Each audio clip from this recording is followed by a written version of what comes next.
Shivaji power అస్త్రాన్ని అమర్ కొట్టేస్తాడు. అది కొట్టేసి సూర్యరేఖలో దాస్తాడు. ఆ తర్వాత ఇక్కడ సేఫ్ కాదని తెలిసి మళ్ళీ బాత్రూమ్ సీలింగ్ లోపల భద్రంగా దాస్తాడు తన పవర్ అస్త్రాన్ని.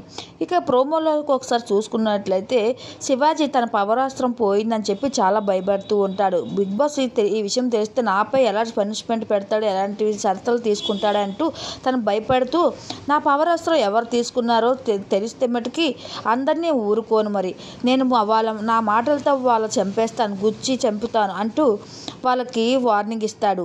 అయితే శివాజీకి అమర్, సందీప్ మీద డౌట్ ఉంటుంది.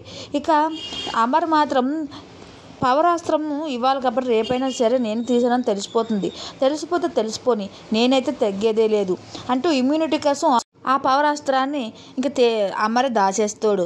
అతను హీరో అయితే నేను విలన్ని, నేను గేము సేఫ్గా ఉండడానికి మాత్రం నేను ఎలాగని ఈ పని కంపల్సరీ చేస్తాను అంటూ ఇంకా ప్రియాంకతో చెప్తూ ఉంటాడు ఇక అమర్.